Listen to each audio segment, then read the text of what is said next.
আপনারা শুনছেন কালো রাত 24। একটা 6 মাসের ছোট বাচ্চা রাত হলে হেঁটে হেঁটে বাইরে যায়। শুধু কি তাই, বাচ্চাটা একটা নারী কণ্ঠে কথা বলে। আপনারা হয়তো অবাক হচ্ছেন, তাই না? হ্যাঁ, আপনাদের মতো আমিও অবাক হয়েছি কথাটা শুনে। আসসালামু আলাইকুম। লেখক মোহাম্মদ নিশাদের ইউটিউব চ্যানেলে সবাইকে স্বাগতম। আজ খুব চমৎকার একটা পরীর গল্প নিয়ে হাজির হলাম। গল্পটা পুরোটা শুনুন, আশা করি গল্পটি আপনাদের মন ছুঁয়ে যাবে, আপনাদের কাঁদাবে। এই যে অবাক করা ছোট বাচ্চাটির কথা বলছি, এই ছোট ছেলে বাচ্চাটা আমার আপন মামাতো ভাই। ও কিছুদিন ধরে এরকম আচরণ করার ফলে তাদের গ্রামে অনেকেই ওকে দেখতে ভিড় জমাচ্ছে। আমার মা আমাকে ফোনে একটু আগে এসব বলল, মা, মামা বাড়িতে।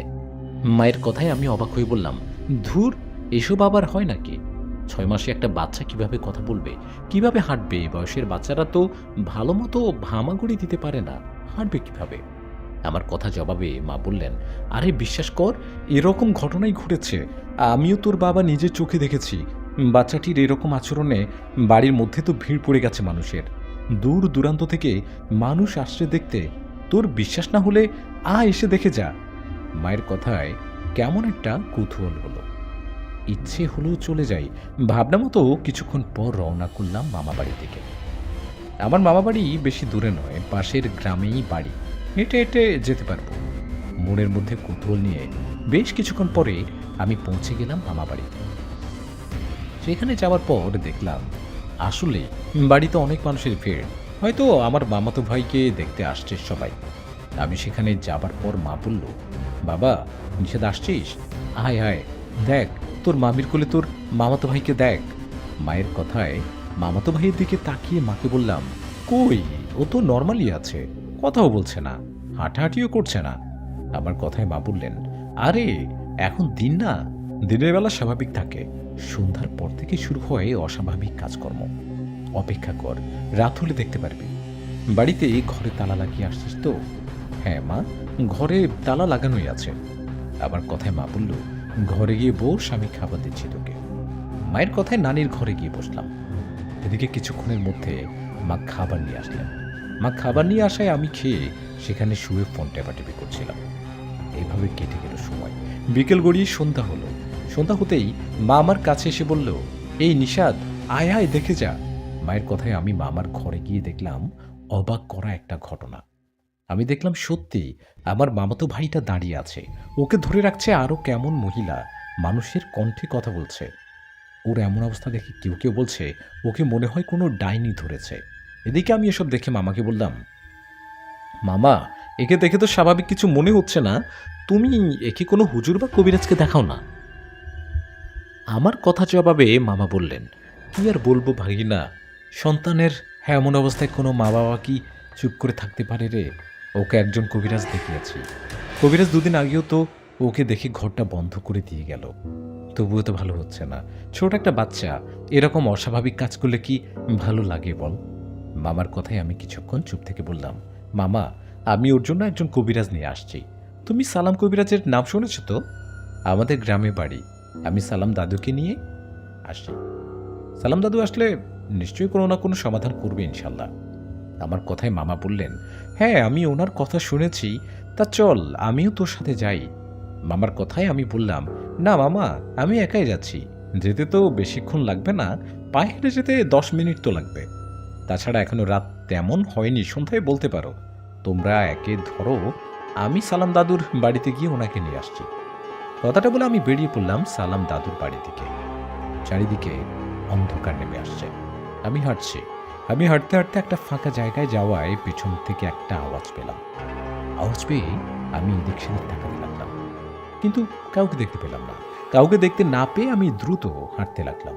এদিকে তখনই আশপাশের গাছগুলো নড়াচড়া করতে লাগলো।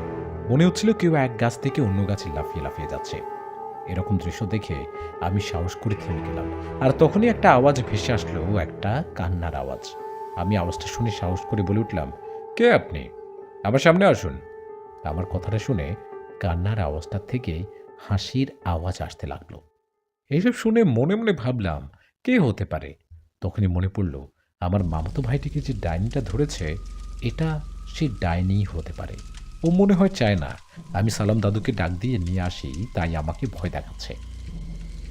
এসব দেখে আমি বললাম, ও বুঝতে পারছি, তুমি মনে হয় সেই ডাইনি, তাই না? শোনো, আমাকে ভয় দেখিয়ে কোনো লাভ নেই, আমি ভয় পাই না। তুমি এখান থেকে চলে যাও, আমার কোনো ক্ষতি করতে পারবে না। আবার ক্ষতি করার চেষ্টা করলে আয়শাপুরী তোমাকে ছাড়বে না, মনে রেখো।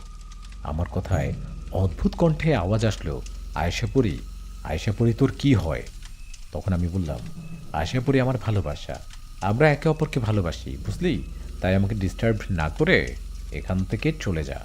আমার কথায় একটা ধোঁয়ার মতো সামনে এসে একটা পরী রূপ নিল। আর এটা অন্য কোনো পরী নয়, এটা আয়শাপুরী। আপনারা যারা এই আয়শাপুরীর ঘটনা জানেন না, তারা আমার এই ভূতের গল্প লেখক আইডিতে ঢুকে পরীর প্রতিশোধ গল্পটা পড়ুন। পরীর প্রতিশোধ গল্পটা হলো আয়শাপুরীর গল্প।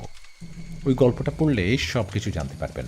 তবুও আমি ছোট করে বলে দেই, আমি আয়শাপুরীর অনেক বড় একটা উপকার করায় তখন থেকে আয়শাপুরীর সাথে আমার পরিচয়।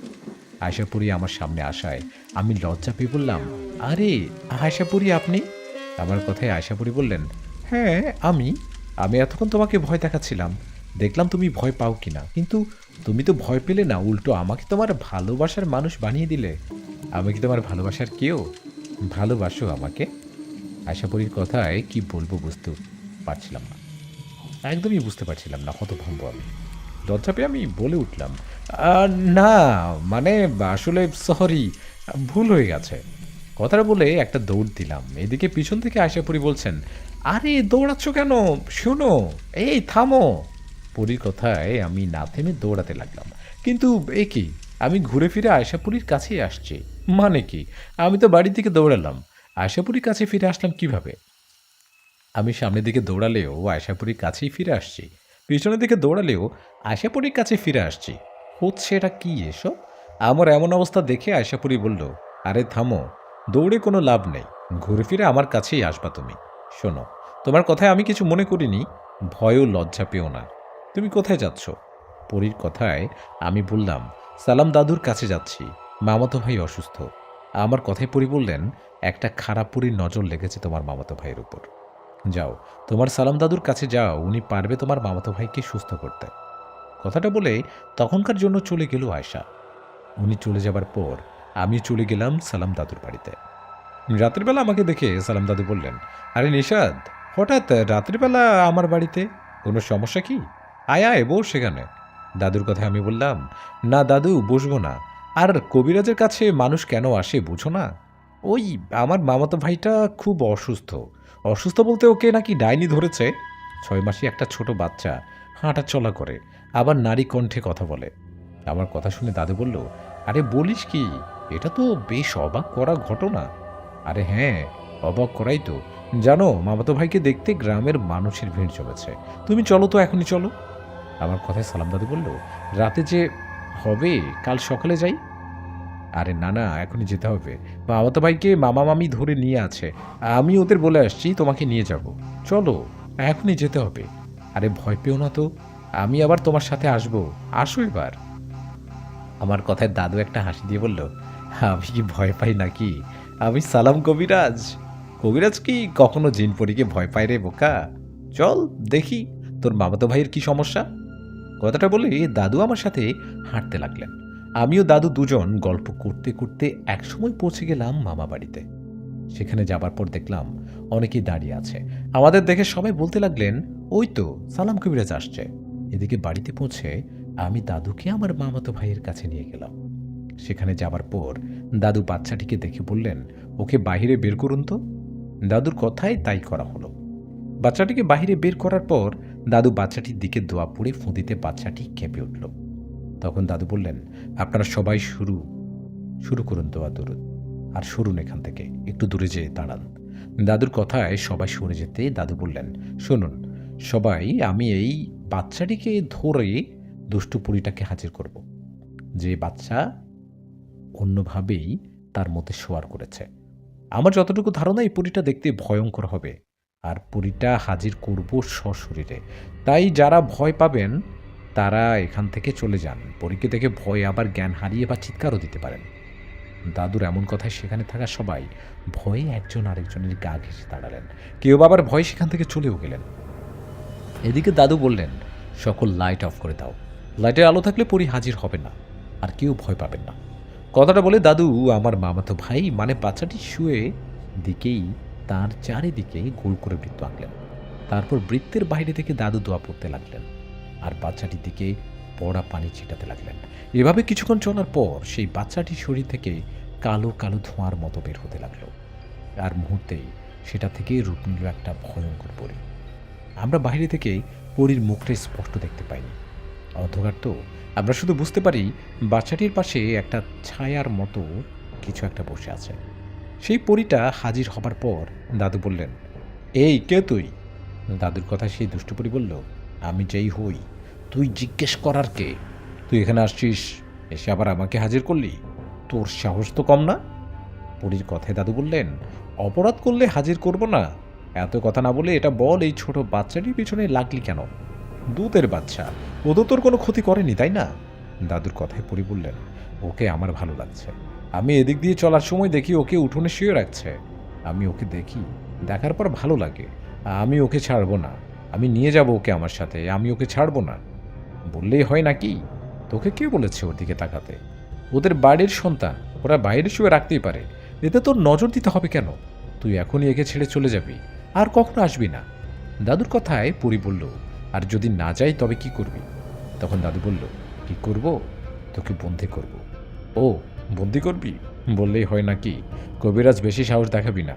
তোর বাড়িতে তোর স্ত্রীকে একা রেখে আসছিস, মনে আছে? আমাকে কিছু করার চিন্তা করলে আমার বন্ধু জিন বা আমার ছেলে মেয়েরা তোকে আর তোর বউকে ছাড়বে না, মনে রাখিস। বাঁচতে চাস তো পালা এখান থেকে। পরীর কথায় দাদু বললেন, তাহলে তুই সোজা কথা শুনবি না, তাই না? তোকে এবার সত্যি বন্দি করব। তখন পরী বলল, সাবধান কবিরাজ, ভুলেও এই সাহস দেখাবি না। আমার বন্ধু চেনেরা কিন্তু আশেপাশেই আছে। দেখ, তাকা উপরে। পরীর কথায় সবাই আশপাশে তাকাতেই দেখলাম বাড়ির পাশের গাছগুলো নড়াচড়া করছে।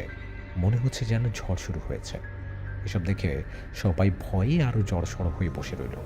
এদিকেই পরী তখন বলল, দেখলি কবিরাজ, আমাকে ভয় না দেখিয়ে নিজের জীবন নিয়ে পালা, চলে যায় এখান থেকে। সেই পরীর কথায় সালাম দাদু চুপ করে কি জানি ভাবতে লাগলেন, আর জোরে জোরে দোয়া পড়তে লাগলেন। এভাবে কিছুক্ষণ চলার পর হঠাৎ সেই পরীটা বলতে লাগলেন, ঠিক আছে, আমি চলে যাচ্ছি। কবিরাজ, বন্ধ কর, চুপ কর, আমি চলে যাচ্ছি, আমাকে ছেড়ে দে, আমি আর আসবো না, দয়া করে ছেড়ে দে। পরীর কথায় সালাম দাদু বললেন, ঠিক তো? এই বাচ্চাটিকে ছেড়ে চলে যাবি তো? পরী তখন বলে, হ্যাঁ হ্যাঁ, ওকে ওকে এখনই ছেড়ে যাব, আর কোনো সমস্যা করব না, কখনো আসবো না। পরীর কথায় সালাম দাদু বললেন, ঠিক আছে, আজ প্রথম বলে ছেড়ে দিলাম, কিন্তু এরপর এই একই ভুল আর করলে সেদিন তোকে বন্দি করব, যা চলে যা। এই বলে দাদু পরীটাকে বাত কেটে দিলেন আর পরীটা চলে গেলেন। পরী চলে যাবার পর সালাম দাদু বাচ্চাটিকে কোলে নিয়ে দোয়া কালাম পড়ে ফু দিয়ে বললেন, আল্লাহ রহমাতে এখন থেকে আর কোনো সমস্যা হবে না, এই দুষ্ট পরী আর আসবে না, আর যদিও ভুল করে আসে সেদিন ওকে বন্দি করব। কথাটা বলে সালাম দাদু বাড়ির দিকে রওনা করবেন, এমন সময় আমি বললাম, দাদু দাঁড়াও, আমিও বাড়িতে যাব, একসাথে যাচ্ছি। কথাটা বলে মা বাবাকে বললাম, আমি বাড়িতে যাচ্ছি, তোমরা কালকে এসো, কেমন? কথাটা বলে সালাম দাদুর সাথে হাঁটতে লাগলাম আর কথা গল্প করতে লাগলাম। গল্পের এক ফাঁকে দাদু আমাকে বললেন, তা হ্যাঁ রে, তোর কি খবর? আয়শা পরি যে বলছিল তোর কাছে আসবে, উনি কি আসছিলেন? দাদুর কথায় আমি বললাম, হ্যাঁ, আজকে আসছিল, একবার পরে চলে গেছে। তেমন কথা হয়নি, একটু কথা হয়েছে। আমার কথায় দাদু বললেন, ও, আশা করি কিন্তু আসলে অনেক ভালো। ওর মা বাবাকে রাজা বরেন্দ্র না মারলেও এতটা ও ভয়ঙ্কর হতো না। নিজের মা বাবার সাথে ভালোভাবেই থাকতো। এভাবে দাদুর সাথে গল্প করতে করতে একসময় বাড়ির কাছে পৌঁছে গেলাম। আমি বাড়িতে পৌঁছাতেই দাদু বলল, যা, এবার বাড়িতে যা, আমিও চললাম বাড়িতে। কথাটা বলেই চলে গেল দাদু। এদিকে আমিও চলে গেলাম বাড়িতে। বাড়িতে যাবার পর নিজের রুমে গিয়ে শুয়ে পড়লাম। আমি শুয়ে পড়ার একটু পর আমার দরজায় ঠক ঠক ঠক ঠক আওয়াজ পেলাম। দরজা ঠক ঠক আওয়াজ পেয়ে উঠে দরজাটা খুলে দেখলাম বাহিরে কেউ নেই। বাহিরে কেউ নেই দেখে দরজা লাগিয়ে আবারও বিছানায় আসতেই আবারও দরজায় ঠক ঠক আওয়াজ পেলাম। আওয়াজটা পেয়ে বলে উঠলাম, কে? কে ওখানে? কথাটা বলে আবারও উঠে দরজা খুললাম, কিন্তু এবারও কাউকে দেখতে পেলাম না। কাউকে না দেখে আমি দরজা লাগিয়ে পিছনে ঘুরতে চমকে উঠলাম, কেননা আমার পিছনে দাঁড়িয়ে আছে আশাপরি। আশাপরীকে দেখে চমকে উঠে বললাম, আরে আহা আপনি? আপনি এমনটা করলেন, আমি তো ভয় পেয়ে গিয়েছিলাম। আমার কথায় আশাপরী বললেন, যে ছেলে জিন রাজ্যে যেতে পারে সে আবার ভয় পায় নাকি? পরীর কথায় আমি বললাম, তখন তো বড় বাবা জিন ছিল আমার সাথে। তখন পরী বলল, তোমার মামাতো ভাইয়ের কি হলো? ওকে ধরা পরীটা কি চলে গেছে? হ্যাঁ, হ্যাঁ, যাবে না আবার? ও না গেলে সালাম দাদু ওকে বন্দি করত। আমার কথায় আশা বলল, তাই না? আসলে সেই পরীটা তখন কেন ভয়ে চলে যেতে চাইছিল জানো? কারণ তখন আমি গিয়েছিলাম ওখানে। আমাকে দেখে ও ভয়ে সেখান থেকে চলে গেছে। ও তাই নাকি? এটা তো জানতাম না। আচ্ছা, আপনার কাছে আমার অনেক কিছু জানার আছে। আপনি এখনো বিয়ে করেননি। আর আপনি এখন থাকেন কোথায়? আমার কথায় আশাপুরী বলল, না এখনো করিনি, করব সামনে। আর আমি এখন থেকে তোমার সাথে থাকব। কি? আমার সাথে মানে? আমার কথায় আশাপুরী একটা হাসি দিয়ে বলল, কেন? তোমার সাথে থাকতে পারি না?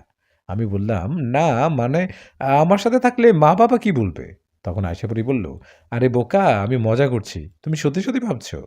আর আমি তোমার সাথে থাকলেও তোমার মা-বাবা কখনো জানতেই পারবে না। কারণ আমি অদৃশ্যভাবে থাকব তোমার এখানে। পরীর কথায় আমি বললাম, তা যাই করেন আমার মা-বাবাকে দেখা দিয়েন না। আচ্ছা, আপনার ওই চুড়িটা কোথায়? পরী বলে, কেন? এই তো আমার হাতেই আছে। আমি এটা আর কোথাও রাখি না। আমার এই চুড়িটার ক্ষমতা অনেক। এটার উপর অনেক মানুষ, তান্ত্রিকের পাশাপাশি অনেক জিনের নজরও আছে। ও তাই নাকি? তাহলে চুড়িটা নিজের কাছে যত্নে রাখবেন। আর শুনুন, অনেক রাত হয়েছে। আমি এখন ঘুমাবো। আপনি এখন চলে যান। আমার কথায় আশাপুরী চলে গেল। পরী চলে যাবার পর আমি ঘুমিয়ে পড়লাম। আমি ঘুমের স্বপ্নে দেখলাম, আমি দেখলাম আয়শাপরী ও আমি পাশাপাশি বসে আছি। আমি তখন আয়শাপরীকে বললাম, "আয়েশা, আমি তোমার জিন রাজ্যে যাবো। নিয়ে চলো আমায়।" আমার কথায় আয়শাপরী আমাকে জিন রাজ্যে নিয়ে গেল। সেখানে যাওয়ার পর আয়শাপরী আমার দিকে তাকিয়ে বলল, "সারপ্রাইজ!" আয়শাপরীর কথায় আমার ঘুম ভেঙে গেল। আর আমি দেখলাম আমি সত্যি, সত্যি জিন রাজ্যে। আরে! আরে আমি এখানে আসলাম কিভাবে? আমার কথায় আয়শাপরী বলল, কেন তুমি না বললা আমাদের রাজ্যে আসবে? তাই নিয়ে আসলাম। আরে তাই? তাই বলে বাস্তবে? আমি তো স্বপ্নের মধ্যে নিয়ে আসতে বলছিলাম। আপনি বাস্তব নিয়ে আসবেন? রেখে আসুন আমাকে বাড়িতে। রেখে আসুন না। আমার কথায় পরি বলল, নিশাত, ভয় পেও না। আমি সকাল হবার আগেই তোমাকে রেখে আসব। স্বপ্নের মাঝে কোথাও গেলে কি পরিপূর্ণ শান্তি পাওয়া যায় বলো? তাই তোমাকে বাস্তবে নিয়ে আসলাম।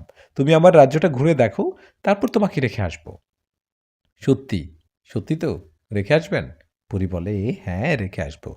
আসো, আমার সাথে আসো। এই বলে আয়েশা পরী তার রাজ্যের অনেক জায়গায় আমাকে নিয়ে ঘুরলেন। আমিও মুগ্ধ হয়ে সুন্দর, সুন্দর জায়গাগুলো দেখছিলাম। তখন আয়েশা পরী বলল, নিশাত, দেখো, ওই যে ওটা, ওটা আমাদের প্রাসাদ। কিন্তু এখন আর ওখানে কেউ থাকে না। মা-বাবা মারা যাওয়ায় আমি একা হয়ে যাই। তাই এখন আর এই প্রাসাদে যাই না। গেলে মা-বাবার কথা অনেক মনে পড়ে। মা-বাবাকে ভুলে থাকতে জিন রাজ্য ছেড়ে মানুষদের দুনিয়াতে থাকি। আসো, বসো এখানে। পরীর কথায় ওর পাশে বসে দুজনে গল্প করতে লাগলাম। কথা বলতে লাগলাম। এমন সময় পরী আমাকে জিজ্ঞেস করলেন, আচ্ছা নিশাদ, তুমি কি কাউকে ভালোবাসো? পরীর কথায় আমি একটু চুপ থেকে বললাম, আসলে আপনাকে মিথ্যা বলবো না, হ্যাঁ, আমার একজনকে ভালো লাগে। আমার মনে হয় তারও আমাকে ভালো লাগে। আমার কথায় আশাপরী আমার দিকে তাকিয়ে বললেন, সত্যি? কে সে? কেমন দেখতে? আমি তখন বললাম, অনেক সুন্দরী দেখতে। আমি তাকে প্রায় দেখি। পরী বলল, কে সে? বলো না কে সে? আমি নায় লজ্জায় লাগে তো বলব না। ভয় করছে। পরী বলে, আরে ভয় পেও না বলো। তুমি সাহস করে বলো। আমি তখন বললাম, বলবো কিন্তু ওকে তো এখনো বলিনি ভালোবাসি। দুজন দুজনকে পছন্দ করি। কিন্তু এখনো বলা হয়নি ভালোবাসি। পরী বলে, তুমি সাহস করে একবার বলেই দেখো, সেও রাজি হবে বলো। আমি বললাম, তাই নাকি? তাহলে ঠিক আছে। কালকেই ওকে বলবো ভালোবাসি। পরী তখন বলে, কাকে বলবা? আমি বললাম, কেন? আমার খালাতো বোন বৃষ্টিকে। কি? এতক্ষণ তাহলে তোমার খালাতো বোন বৃষ্টির কথা বলছিলে? আমি বললাম, হ্যাঁ, কেন? কি হয়েছে? আমি তো ওর কথাই বলছিলাম। আমরা দুজন দুজনকে পছন্দ করি, ভালোবাসি। কিন্তু কেউ কাউকে বলিনি। কালকে বলবো ওকে। আমার কথায় আশাপরী আমার দিকে তাকিয়ে বলল, আমি কোথায়? পড়ি? তোমাকে বাড়িতে রেখে আসি? আমি বললাম, কেন? এখানে থাকতে তো ভালোই লাগছে। থাকি না আর কিছুক্ষণ? আমার কথায় আশাপরী বলল, আর থাকতে হবে না। চলো এখানে। কথাটা বলেই আশাপরী আমার হাতটা ধরল। ও আমার হাত ধরার পর আমার আর কিছু মনে নেই। মনে হলো আমি আবারও ঘুমিয়ে গেছি। আমার ঘুম ভেঙে যায় লাঠির মতো খেয়ে। আমার ঘুম ভেঙে যেতে আমি দেখলাম আমি ঘরে নেই। আমি শুয়ে আছি আমাদের একটা আম গাছের উপরে। নিজেকে গাছে দেখে নিচে তাকালাম। দেখলাম মা-বাবা আমাকে ডাকছে। আমি ডাক শুনিনি। বলেই নিচ থেকে লাঠি দিয়ে গুঁতো দিচ্ছে আর ডাকছে।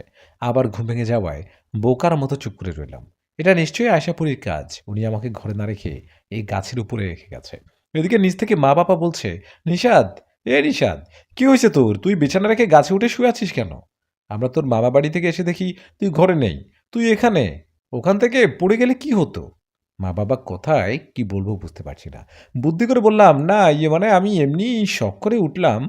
ভাবলাম গাছে উঠে একটু বাতাস খাই, ভালো লাগবে।"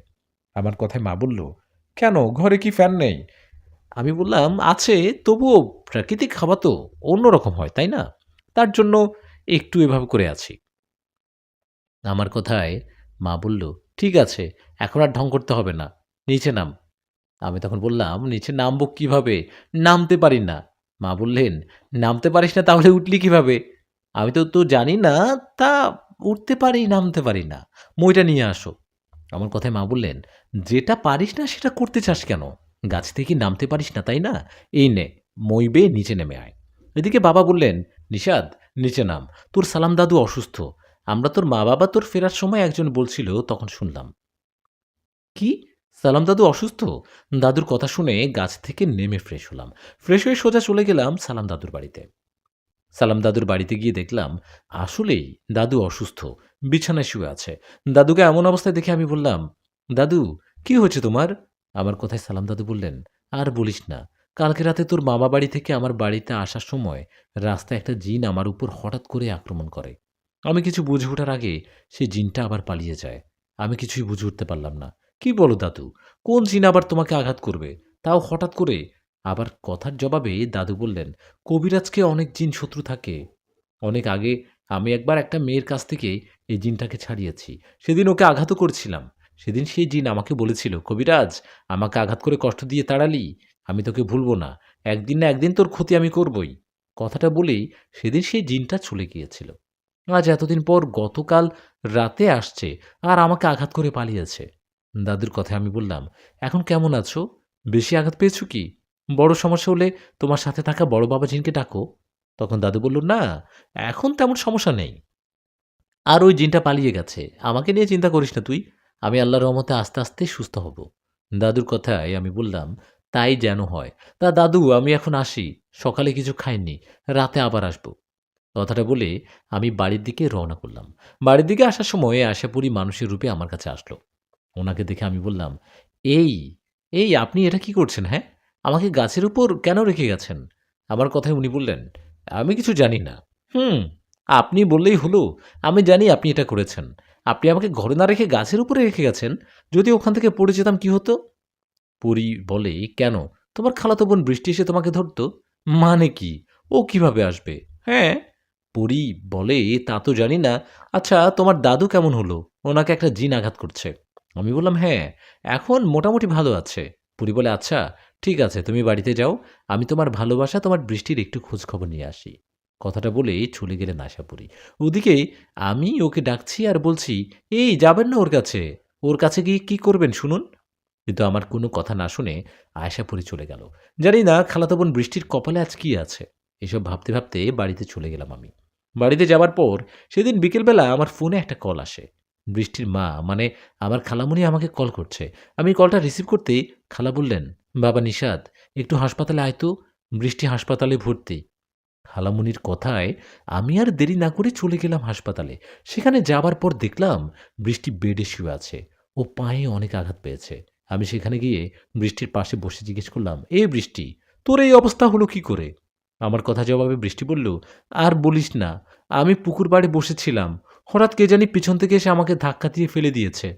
কিন্তু অবাক করা বিষয় হলো আমি সেখানে কাউকে দেখতে পাইনি। আমাকে ধাক্কা দেয়, আমি উপর থেকে নিচে পড়ে যাই। আর একটা পা অনেক আঘাত পাই। পাটা ভেঙে গেছে মনে হয়।" বৃষ্টির কথায় আমার আর বুঝতে বাকি রইল না এটা আয়শাপুরীর কাজ। ও বৃষ্টির সাথে এমনটা করছে। কিন্তু এসব ওদের বুঝতে না দিয়ে আমি বললাম, "আরে, হয়তো তোর কোনো বন্ধু-বান্ধব মজা করে তোকে ধাক্কা দিয়ে পালিয়ে গেছে। এসব নিয়ে ভয়ের কিছু নেই। কিছুদিনের মধ্যে ঠিক হয়ে যাবে। খালা, তুমি চিন্তা করো না তো। ডাক্তার কি বলল?" তা আমার কথায় খালা বললেন, "ডাক্তার বলছে ভয়ের কিছু নেই। আমরা চাইলে বৃষ্টিকে বাড়ি নিয়ে যেতে পারি।" খালার কথায় আমি বললাম, "তাহলে তাই করো। তোমরা এখানে থাকো। আমি ডাক্তারের সাথে কথা বলে বৃষ্টিকে বাড়ি নিয়ে যাওয়ার ব্যবস্থা করি। কথাটা বলেই ডাক্তারের সাথে কথা বলেই একটা গাড়ি নিয়ে বৃষ্টিকে নিয়ে গেলাম ওর বাড়িতে। ওকে বাড়িতে নিয়ে যাওয়ার পর আমি খালাকে বললাম, "খালামণি শোনো, আমি সবগুলো ওষুধ একবারে নিয়ে আসছি। এগুলো নিয়ম মতো করে খাওয়াবা। আমি এখন বাড়িতে যাই, কেমন?" আমার কথায় খালামণি আমার মাথায় হাত বুলিয়ে দিয়ে বলল, "অনেক উপকার করলি বাবা। তোর খালু দুদিনের জন্য শহরে গেছে। তুই না থাকলে যে কি হইতো রে বাপ! তুই বাড়িতে গিয়ে তোর মাকে পাঠিয়ে দিস তো, বলিস আমি ডাকছি।" খালামণির কথায় আমি বাড়িতে চলে গেলাম। বাড়িতে যাওয়ায় মা বলল, "কিরে তখন ফোন পেয়ে কোথায় গিয়েছিলি?" মায়ের কথার জবাবে আমি সব ঘটনা খুলে বললাম। আমার কথায় মা বললেন, "সে কি, বৃষ্টি এখন কেমন আছে?" মায়ের কথায় আমি বললাম, "মা, চিন্তা করো না, বৃষ্টি ভালো আছে এখন। আমি ওর সব ওষুধ এনে দিয়েছি। খালামণি তোমাকে যেতে বলেছে। তুমি কাল একবার সময় করে যেয়ে দেখে এসো তো।" কথাটা বলে আমি ঘরে চলে গেলাম। ঘরে গিয়ে মনে মনে বলতে লাগলাম, "আয়শাপুরি, আজকে তোমার খবর আছে।" এসব ভাবতে ভাবতে দিনটা কেটে গেল। সেদিন রাত্রিবেলা আমি খাবার খেয়ে শুয়ে আছি, ঘুমাইনি। কেননা আমি জানি আয়শাপুরি অবশ্যই আসবে। ও আসলে এর সাথেই কথা বলবো আমি এই ব্যাপারগুলো নিয়ে। ওর অপেক্ষায় জেগে আছি। বাড়িতে তখন একটা ঝুমঝাম শব্দ। ঘড়ির কাঁটায় তখন ১২টা হবে। হঠাৎ আমার নাকে ভেসে আসলো মিষ্টি একটা সুগন্ধি। আর আমার সামনে এসে উপস্থিত হলেন আয়শাপুরি। আয়শাপুরি অনেক সুন্দরী, কিন্তু আজ মনে হয় আরো বেশি সুন্দর লাগছে। আমি আয়শাপুরীকে দেখে বললাম, "এই, এই আপনি এটা কি করলেন? বৃষ্টিকে কেন ধাক্কা দিয়ে ফেলে দিয়েছেন শুনি? যদি ওর বড় কোনো দুর্ঘটনা হতো, তাহলে কি হতো শুনি?" আবার কথায় আয়শাপুরী বললেন, "বাহ! ওর জন্য এত মায়া? কষ্ট লাগছে বুঝি? হুম? কষ্ট লাগছে? তোমার ভালোবাসার মানুষ আঘাত পেয়েছে, তাই বলে এত কষ্ট পাচ্ছ? আহারে!" পরীর কথায় আমি বললাম, "বৃষ্টি আমার ভালোবাসার মানুষ না। আমি বৃষ্টিকে ভালোবাসি না।" পরী বলল, "তাই নাকি? তাহলে তুমি কাকে ভালোবাসো?" "আমি তোমাকে ভালোবাসি। তুমি আমার ভালোবাসা।" আমার কথায় আয়শাপুরী আমার দিকে তাকিয়ে ভয়ংকর একটা রূপ নিয়ে বলল, "তোমার সাহস তো কম না? তুমি আমাকে ভালোবাসো বলছো? আমি তোমাকে এখনই মেরে ফেলবো।" পরীর কথায় আমি বললাম, "মারো। মরার আগে বলে যেতে চাই, তোমাকে প্রথম দেখে ভালোবেসে ফেলেছিলাম। শুরু থেকে তোমাকে আমার ভালো লাগে।" আমার কথায় আশাফুরি আবার ভালো রূপে এসে মুচকি একটা হাসি দিয়ে বলল, "আমার পরীক্ষায় পাশ করলা। আমিও তোমাকে ভালোবাসি নিশাত। তুমি আমার জীবনে আসা ও আমার উপকার করার পর থেকে তোমাকে ভালোবাসতে শুরু করি আমি। তোমাকেও আমার অনেক ভালো লাগে। আমিও তোমাকে অনেক ভালোবাসি।" পরীর কথায় কি যে ভালো লাগছিল তখন! ও আমাকে ভালোবাসে। আমি জানি পরীর সাথে ভালোবাসায় জড়ালে অনেক সমস্যায় জড়াতে হতে পারে। তবুও মনের অজান্তে ওকে ভালোবেসে ফেলি। ওর ভালোবাসায় সাড়া দিয়ে ফেলি। আমিও আশা করি কথা বলার সময় পাশের রুম থেকে বাবা চিৎকার দিয়ে বলল, "নিশাত, তাড়াতাড়ি আয়!" বাবার চিৎকারে আমি চলে গেলাম বাবার রুমে। ওদিকে বাবার কথায় আয়শাপুরী সেখান থেকে চলে গেলেন। আমি বাবার রুমে যাবার পর দেখলাম মা জ্ঞান হারিয়ে পড়ে আছে। মায়ের এমন অবস্থা দেখে বাবাকে বললাম, "বাবা, মায়ের কি হয়েছে?" আমার কথায় বাবা বললেন, "নিজের ছেলের পাশে অন্য কাউকে দেখলে জ্ঞান হারাবে না, সেটা যদি হয় একটা পরী?" বাবার কথায় আমি অবাক হয়ে বললাম, "মানে? কার কথা বলছো?" তখন বাবা বলল, "কার কথা আবার? তোর কথা। তুই কি ভেবেছিস আমরা কিছু দেখিনি? তোর ঘরে একটা পরী আসছিল। সেটা তোর সাথে কথা বলছিল। এটা দেখে তোর মা জ্ঞান হারিয়ে ফেলেছে।" বাবার কথায় আমি কি বলবো বুঝতে পারছি না। আমি চুপ করে দাঁড়িয়ে আছি। এদিকে বাবা মায়ের জ্ঞান ফেরালো। মায়ের জ্ঞান ফিরতেই মা আমার দিকে তাকিয়ে বলল, "বাবা নিষাদ, ওই পরীটা তোর রুমে কি করছিল? তোর কোনো ক্ষতি করেনি তো রে বাবা?" মায়ের কথায় আমি বললাম, "না, মা তুমি ভয় পেও না। ও আমার কাছে এমনি আসে। আমার কিছু করবে না।" আমার কথায় বাবা বললেন, "এমনি এমনি কোনো পরী কারো কাছে আসে না। এখানে নিশ্চয়ই কোনো উদ্দেশ্য আছে।" বাবার কথায় মা বললেন, "শোনো নিষাদের বাপ, আমি শুনেছি জিনপরি কোনো মানুষের কাছে আসলে তাকে ছাড়তে চায় না। আমরা ওর সাথে নিষাদের বিয়ে দেই, ওর সাথে তো কথাবার্তা হয়েই আছে।" মায়ের কথায় অবাক হয়ে বললাম, "মা, কি বলো এসব? আমার বিয়ে ঠিক হয়ে আছে মানে? কি? কার কথা বলছো? কার কথা আবার? তোর খালাতো বোন বৃষ্টির? তোর আর তোর খালাতো বোন বৃষ্টির সাথে তোর বিয়ে ঠিক হয়ে আছে। সেই ছোটবেলায় আমরা একে অপরকে কথা দিয়েছি তোদের দুজনকে বিয়ে দিব। এখন তোরা বড় হয়েছিস। এখন তোদের বিয়ে দিলে আর কোনো পরিটরি আসবে না। আমিও তোর মা কালকেই যাব তোর খালার বাড়িতে তোদের বিয়ের কথা বলতে।" বাবার কথায় আমি বললাম, "বাবা, কি বলো না বলো, আমি এই বিয়ে করতে পারবো না। আমি তো এসব কিছু জানি না। আমি রাজি না এই বিয়েতে।" আমার কথায় বাবা ধমক দিয়ে বললেন, "করবি না? কেন? তোকে তোর খালাতো বোন বৃষ্টিকেই বিয়ে করতে হবে। এখন ঘরে গিয়ে ঘুমিয়ে পড়।" বাবার কথায় আমি কিছু না বলে চলে গেলাম ঘরে। ঘরে গিয়ে দরজা লাগিয়ে বিছানার উপর মন খারাপ করে বসে রইলাম। এদিকে আবারও আমার কাছে চলে আসলো আয়শাপুরী। আয়শাপুরী আমার কাছে আসায় আমি ফিসফিস করে বললাম, তুমি তুমি কেন আবার আসছো? একটা তো সমস্যা হয়ে গেছে। আমার কথায় আয়শাপুরী বলল, আমি জানি, আমি শুনেছি তোমার মা-বাবার কথা। সব শুনেছ, তাহলে এখন কি করব? আমি তো জানতাম না। আমি তো জানতাম না বৃষ্টির সাথে আমার বিয়ের কথাবার্তা ঠিক হয়েছিল। আমি তো বৃষ্টিকে বিয়ে করতে চাই না। আমার কথায় আশাপুরী আমার দিকে তাকিয়ে বলল, মিথ্যা বলছো তাই না? তুমি সব জানো। এজন্য তুমি আমাকে বৃষ্টির কথা বলছিলে। কথাটা বলে অভিমান করে মন খারাপ করে চলে গেলেন আশাপুরী। আমি ওকে বুঝাতেই পারলাম না, ও তো আমার কথা বিশ্বাসই করল না।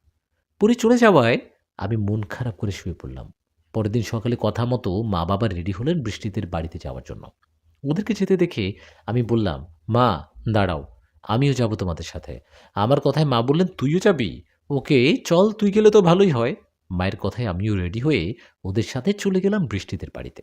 সেখানে যাবার পর আমি চলে গেলাম বৃষ্টির রুমে। আর মা বাবা বৃষ্টির মা বাবার সাথে অন্য রুমে কথা বলছেন। আমি বৃষ্টির রুমে যাবার পর দেখলাম ও বিছানায় শুয়ে, এখনো পুরোপুরি সুস্থ হয়নি। আমি ওকে দেখে বললাম, কি রে, এখন কি অবস্থা? কেমন আছিস তুই? আমার কথা জবাবে বৃষ্টি বলল, এখন আলহামদুলিল্লাহ মোটামুটি ভালো আছি। তা হঠাৎ তিনজনই আসলি? আর তোর মা বাবা আমার মা বাবার সাথে কি নিয়ে কথা বলছে রে? বিয়ের কথা। তোর আর আমার বিয়ে। আমার কথায় বৃষ্টি অবাক হয়ে বলল, কি, তোর সাথে আমার বিয়ে? আমি বললাম, হ্যাঁ, তোর সাথে নাকি আমার বিয়ে ঠিক হয়ে আছে ছোটবেলায়। বৃষ্টি বলে, কি বলিস? আমিও তো মায়ের কাছে শুনেছি, ভেবেছিলাম মজা করে বলেছে, কিন্তু এটা যে সত্যি তা তো জানা ছিল না। বৃষ্টির কথা শুনে আমি বললাম, এই বৃষ্টি শোন না, বিয়েটা ভেঙে দে না, আমি তোকে বিয়ে করতে চাই না। আমার কথা জবাবে বৃষ্টি বলল, এ, আমিও তোকে বিয়ে করতে চাই না, কারণ আমার বয়ফ্রেন্ড আছে। তা আমি একটা ছেলেকে ভালোবাসি। আমার কথা জবাবে বৃষ্টি বলল, হ্যাঁ, একদম। আমি তোকে ভালোবাসি না রে। আমি তোকে বিয়ে করতে চাই না। আমি অন্য কাউকে চাই। তখন আমি বললাম, আরে তাই নাকি? এটা তো ভালো কথা। আমিও তো একজনকে ভালোবাসি। শোন, তুই তো একটা ছেলেকে ভালোবাসিস। তাহলে সেটা বাড়িতে বল, তাহলে তো হয়ে যায় মিটমাট সব। বৃষ্টি বলে, আমি পারব না। তুইও তো একটা মেয়েকে ভালোবাসিস। তুই তোর মা-বাবাকে বল না। আমি বললাম, না, না, এটা সম্ভব না। বৃষ্টি বলে, কেন? বললে কি হবে? আমি বলি, কারণ আমি যাকে ভালোবাসি সে কোনো সাধারণ মেয়ে না। সে একটা পরী। কি? পড়ি? মজা করছিস আমার সাথে? মিথ্যা বলছিস, তাই না? আমি, আরে মিথ্যা না বলি, সত্যিটাই বলছি। আমি যাকে ভালোবাসি সে একটা পরী। বৃষ্টি বলে, কি বলিস? এত মানুষ থাকতে তুই পরীকে ভালোবাসতে গেলি কেন? দাঁড়া, আমি তোর মা-বাবা মানে খালা-খালুকে বলে দিব সবটা। বলে দিবি? তাহলে আমিও বলে দিব তোর মা-বাবাকে, বলব তুইও একটা ছেলেকে ভালোবাসিস। বৃষ্টি বলে, হইছে, চুপ কর। আমি বলব না। তুইও বলিস না এই বিষয়ে, চুপচাপ থাক। বৃষ্টির সাথে কথা বলার সময় সেখানে চলে আসলো মা-বাবা। মা-বাবা বৃষ্টির রুমে এসে বৃষ্টিকে বলল, মা বৃষ্টি, কেমন আছো তুমি? বাবার কথায় বৃষ্টি বলল, জি খালুজান, আমার শরীর মোটামুটি ভালো। বৃষ্টির কথায় বাবা বললেন, তা বেশ ভালো, তুমি যেহেতু মোটামুটি সুস্থ, তাই তোমার মা বাবাও আমরা ঠিক করছি কালকেই তোমার আর নেশাদের বিয়ে দেব। বিয়ের পর তুমি এখানেই থেকো, সমস্যা নেই, আমাদের বাড়িতে পরে অনুষ্ঠান করে নিয়ে যাব। কাল আগে বিয়েটা তো হোক। বাবার কথায় বৃষ্টি কি বলবে বুঝতে না পেরে চুপ করে রইল। এদিকে আমি বললাম, বাবা কি বলো, কালকে বিয়ে? না, না, এখন বিয়ে করতে পারবো না। আমার কথায় বাবা বললেন, চুপ কর। বৃষ্টি কোনো কথা বলছে না, এর মানে ও রাজি। ওর সমস্যা না হলে তোর সমস্যা কোথায়?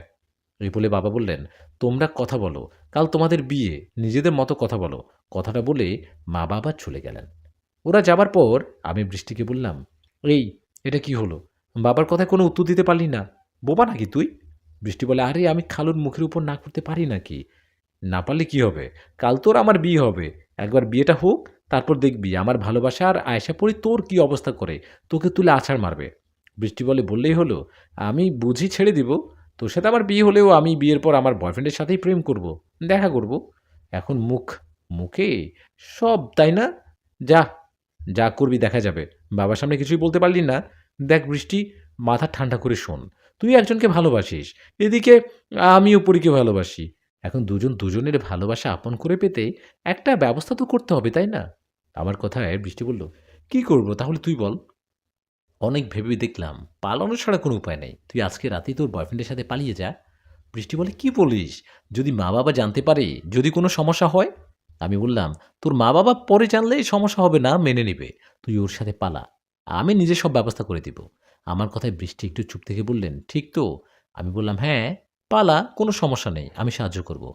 আমার কথায় বৃষ্টি রাজি হলো। ও রাজি হওয়ায় আমি বললাম, ঠিক আছে, তোর বয়ফ্রেন্ডকে কল করে সব বল, আর রাতে বাড়ি থেকে বেরিয়ে আসবি। আমি তোদের পালাতে সাহায্য করব। কথাটা বলে আমি চলে গেলাম বাড়িতে। এদিকে রাতে কথা মতো বৃষ্টি রেডি হয়ে চলে আসলো বাড়ি থেকে। ও বাড়ি থেকে বেরিয়ে আসায় আমি ওর বয়ফ্রেন্ডের সাথে ওকে পালাতে সাহায্য করলাম। আর ও পালিয়ে গেল। বৃষ্টি পালানোর ফলে আমার খুব আনন্দ হচ্ছিল। ও না পালালে কাল ওকে বিয়ে করতে হতো। যাই হোক, বৃষ্টি পালানোর পর আমি বাসায় গিয়ে ঘুমিয়ে পড়ি। পরের দিন সকালে মা আমাকে ডাক দেয় আর বলে, "বাবা নিশাদ উঠ, একটা সমস্যা হয়ে গেছে।" মায়ের কথায় আমি না বোঝার ভান করে বললাম, "কি হয়েছে মা?" "আর হবার বাকি রয়েছে কি রে বাবা? বৃষ্টি পালিয়েছে।" "কি সর্বনাশ হলো! আজকে তোদের বিয়ে হবার কথা ছিল।"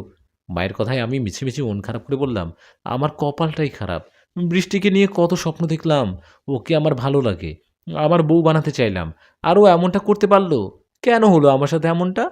আমার কথায় মা বলল, "মন খারাপ করিস না বাবা। আমি ওর থেকে ভালো মেয়ের সাথে তোর বিয়ে দিব।" কথাটা বলে মা চলে গেল। এদিকে আমি খুশি মনে খাবার খেয়ে বাইরে গেলাম। বাইরে যাওয়ায় আশাপুরী আমার কাছে আসে। ওকে দেখে আমি বলি, "আয়শা, তুমি আসছো? একটা খুশির খবর আছে। বৃষ্টি একটা ছেলেকে ভালোবাসে। ও সেই ছেলেটার সাথে পালিয়েছে। এখন আর কোনো বাধা থাকবে না তোমার আর আমার মাঝে।"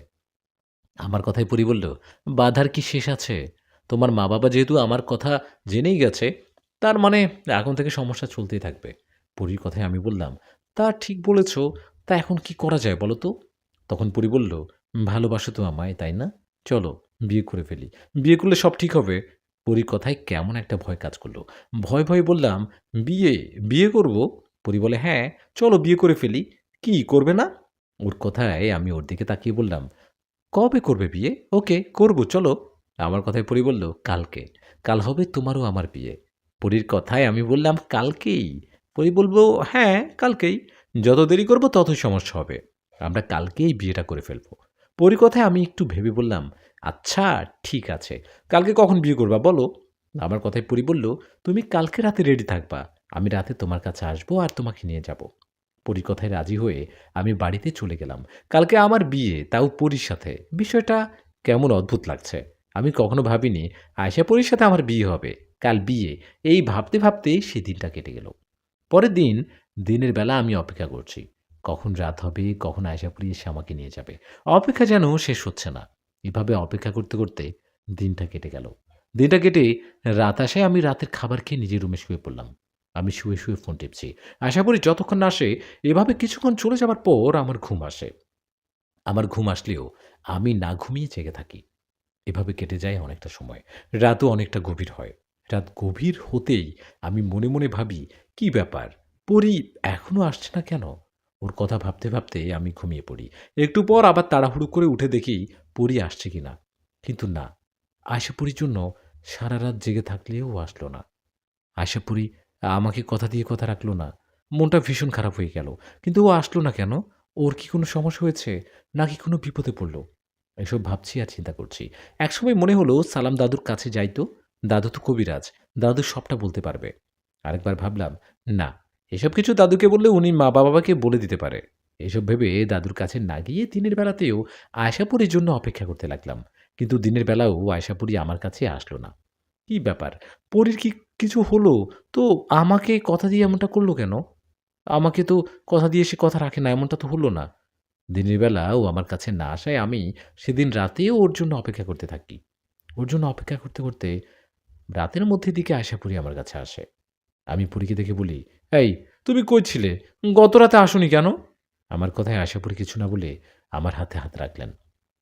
এরপর আমার কিছু আর মনে নেই। আমার যখন হুঁশ আসে তখন আমি নিজেকে দেখি এক অজানায়। পরি আমাকে তার রাজ্যে নিয়ে গেছে। আমি ওর রাজ্যে গিয়েও ওকে জিজ্ঞেস করি, "আয়েশা, কথা বলো। গতরাতে কেন আসোনি?" আমার কথার জবাবে ও বলে, "একটু সমস্যা হয়েছিল। এসব নিয়ে ভেবো না। আজকে তোমাকে নিয়ে আসছি। আজ আমাদের বিয়ে হবে।" এই বলে পরি আমাকে একজন হুজুর টাইপের জিনের কাছে নিয়ে গেল। উনি মনে হয় বিয়ের কাজ করেন। উনার কাছে যাবার পর আয়েশা পরিও আমার বিয়ের কাজ শুরু হয়। আয়শা পরিও আমার বিয়ে হবে। এমন অবস্থায় সেখানে চলে আসে কয়েকটা জিন। সেই জিনগুলোকে দেখে আয়শা পরি দাঁড়িয়ে বলে, "নিশাদ, পিছনে আসো।" পরীর কথায় বুঝতে পারছি না কি করব। কে ওই জিনগুলো? ওইদিকে জিনগুলোকে দেখে আয়শা পরি বললেন, "তোমরা আবার আসছো? তোমাদের বলছি না আমি রাজি না হলে চলে যাও এখান থেকে?" আয়শাপুরীর কথায় সেই জিনগুলো আয়শাপুরীর সাথে যুদ্ধ করতে লাগলেন। এদিকে আমি দেখছি আয়শাপুরী সেই জিনগুলোকে পেটাচ্ছে। আশাপুরী একার কয়েকটা জিন তবুও আয়শাপুরীর সাথে পারছে না। মুহূর্তে আয়শাপুরীর আঘাতে সবগুলো জিন যখন আহত হয়ে পড়ে যাবে, ঠিক তখনই মাথায় মুকুট পরা একটা জিন এসে আয়শাপুরীকে ধরে ফেলল। আর তার সাথে সাথে আরও কয়েকটা জিন এসেও পরীকে ধরল। ওরা আয়শাপুরীকে ধরে টেনে হিঁচড়ে কোথায় যেন নিয়ে যাচ্ছে। ওদের থেকে আয়শাপুরী ছুটানোর অনেক চেষ্টা করছে। এদিকে আমি আয়শাপুরীর এমন অবস্থা থেকে ওর দিকে দৌড়াতে গেলে সেই হুজুর টাইপের জিনটা আমাকে ধরে ফেলে আর বলে, ওদিকে যেও না, ওরা তো মেরে ফেলবে, এখানেই থাকো। কি করব আমি? আমি তো মানুষ, ওরা সবাই জিন। ওদের সাথে আমি পেরে উঠবো কিভাবে? আমার সামনে সেই জিনগুলো আয়শাপুরীকে ধরে নিয়ে গেল। আমি আমি কিছু করতে পারছি না। আয়শাপুরীকে ধরে নিয়ে যাওয়ার পর আমারও আর কিছু মনে নেই। এদিকে যখন আমি বেহুশ, তখন আমার যখন হুঁশ আসে, তখন আমি দেখি আমি আমার ঘরে বিছানায়। নিজেকে ঘরে দেখে চিৎকার করে বলতে থাকি, আয়শা, তুমি কোথায়? কোথায় গেলে তুমি? আমার চিৎকারে মা ঘরে এসে বললেন, নিষাদ, কি হয়েছে তোর? কাকে ডাকছিস সেভাবে? মায়ের কথায় নিজেকে শান্ত করে বললাম, না মা, কাউকে না, ফোনে কথা বলছিলাম, তুমি যাও। আমার কথায় মা চলে গেল। এদিকে ততক্ষণে সকাল হয়ে গেছে। সকাল হতেই আমি চিন্তা করলাম, না, এখন আর চুপ থাকা যাবে না। আয়শাপুরে নিশ্চয়ই কোনো বিপদ হয়েছে। সালাম দাদুর কাছে এবার যেতেই হবে। কথা মতো তাই করলাম। উঠে হাত মুখ ধুয়ে চলে গেলাম সালাম দাদুর বাড়িতে। দাদুর বাড়িতে যাওয়ায় উনি আমাকে দেখে বললেন, কি রে নিষাদ, কি খবর তোর? আয় আয় বস। দাদুর কথায় আমি বললাম, দাদু বসবো না, তোমার সাথে জরুরি কথা আছে। কি কথা বল, শুনছি। আমি বললাম, না দাদু, এখানে হবে না, বাইরে চলো, গোপনে বলতে হবে। আরে বল না। আমার কথায় দাদু এবার সিরিয়াস হয়ে বললেন, কি হয়েছে বলতো, তোকে দেখে ঠিক লাগছে না। বলল, আগে বাইরে চল, তখন বলবো। আমার কথায় দাদু আমাকে নিয়ে বাইরে গিয়ে বললেন, কি কি হয়েছে, এমন ঘাবড়ে আছিস, এখন বলতো কি হয়েছে। দাদুর কথায় আমি ওনাকে সব কিছু খুলে বললাম। সব শুনে দাদু বেশ অবাক হয়ে বলল, হায় হায়, তুই এত গভীরে গেছিস? আমি তো ভাবতেই পারছি না আশাপুরিও তোর প্রেম হবে। তোরা একে অপরকে ভালোবেসে ফেললি, বিয়েও করতে গিয়েছিলি, অথচ আমি কিছুই বুঝতে পারলাম না। দাদুর কথায় আমি বললাম, ভয় বলিনি তোমাকে দাদু, যা হবার তা তো হয়ে গেছে। আশাপুরীকে ওরা কারা ধরে নিয়ে গেল, তুমি একটু দেখো না। আমার কথা জবাবে দাদু বললেন, জিনপুরীরা কল্পনায় সুন্দর, বাস্তবে না। খুব কম জিনপুরী আছে যেগুলো মানুষকে ভালোবেসে ভালো রাখছে। ওদের সাথে বিয়ে বা ভালোবাসা হলেই ওরা অনেক নিয়মের মধ্যে রাখে। ওদের নিয়ম মতো না চললে কষ্ট দেয়। তোরা দুজন যেহেতু দুজনকে ভালোবেসে ফেলেছিস, আর আশাপুরী যেহেতু বিপদ, আমি দেখছি, আয় আমার বাড়িতে, আমার সাথে ভেতরে আয়। কথাটা বলে দাদু বাড়িতে গিয়ে ওনার মতো করে খোঁজ করতে লাগলেন। উনি এভাবে বেশ কিছুক্ষণ খোঁজ করার পর আমাকে বলল, আমি তো কিছু বুঝতেই পারছি না, আয়শাপুরীকে কে ধরে নিয়ে গেল। আমি অন্য সময় একটু হলেও বুঝি সমস্যাটা কি, কিন্তু এখানে কিছু বুঝতে পারছি না। দাদুর কথায় আমার চোখে পানি চলে আসছিল। আমি কান্না ভরা চোখে দাদুকে অনুরোধ করতে লাগলাম। আমার অনুরোধে দাদু বললেন, ঠিক আছে, ঠিক ঠিক, ওকে, কিছুই হয়নি, তুই কান্না করিস না। আমি বড় বাবার জিনকেই স্মরণ করছি, উনি আসলে ওনাকে দিয়ে খোঁজ নেওয়াচ্ছি, সব জেনে যাব, চিন্তা করিস না তো তুই। কথাটা বলে দাদু বড় বাবা জিনকে স্মরণ করলেন। আর কিছুক্ষণের মধ্যে সেখানে এসে উপস্থিত হলেন বড় বাবা জিন। উনি আসায় দাদু সব ঘটনা ওনাকে খুলে বললেন আর বললেন পরীর বিষয়েই যেন খোঁজ নেয়। দাদুর কথায় বড় বাবাজিন খোঁজ নিতে চলে গেলেন। উনি খোঁজ নিতে যাবার বেশ কিছুক্ষণ পর ফিরে আসলেন। আর যা বললেন সেটা এক অবাক করা ঘটনা। কি সেই অবাক করা ঘটনা, সেটা জানতে পারেন পরের পর্বে। কিছুক্ষণ পর বড় বাবা জিন ফিরে আসলেন আর যা বললেন সেটা এক অবাক করা ঘটনা। উনি বললেন, আমি আশাপুরী বিষয়ে খোঁজ নিতে পেরেছি। আশাপুরী নাচ গোত্রের জিন সর্দারের কাছে বন্দী। ওরাই ওকে নিয়ে গেছে। বড় বাবা জিনের কথায় দাদা বললেন, নাচ জিনেরা কেন আশাপুরীকে ধরে নিয়ে যাবে? আশাপুরীর সাথে কি ওদের কোনো শত্রুতা আছে? তখন বড় বাবা জিন বললেন, না, শত্রুতা নেই। ওরা আশাপুরীকে ধরে নিয়ে গেছে কারণ ওদের সর্দার আশাপুরীকে বিয়ে করবে। কি? বিয়ে করবে মানে কি? না না, আমি বিশ্বাস করি না। আশাপুরী আমাকে ভালোবাসে, ও আমাকে ছাড়া অন্য কাউকে বিয়ে করবে না। আমার কথায় বড় বাবা বললেন, আশাপুরী তো ইচ্ছে করে ওই জিন সর্দারকে বিয়ে করবে না, ওরা আশাপুরীকে জোর করে আটকে রেখে রাজি করিয়ে বিয়ে করবে। কিন্তু বড় বাবা, এতে ওদের কি লাভ? আশাপুরী ছাড়া কি আর কোনো পরী নেই?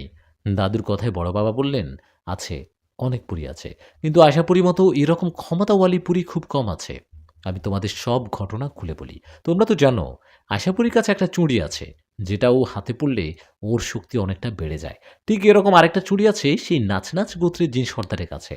এখন ওই জিন সর্দার যখন জানতে পেরেছে ওনার মতো একটা ক্ষমতাওয়ালা চুড়ি আছে আয়েশাপুরীর কাছে, তখনই ওরা আয়েশাপুরীকে ধরে নিয়ে যায়। ঘটনাটা এখানে শেষ নয়।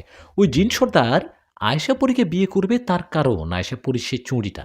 সে জিন সর্দার আয়েশাপুরীকে বিয়ে করে আয়েশার কাছ থেকে চুড়িটা নিয়ে যদি তার অন্য হাতে পড়তে পারে, তাহলে সে জিন সর্দার হয়ে যাবে প্রচুর ক্ষমতাশালী, বলতে পারো জিন রাজ্যেও রাজত্ব করবে।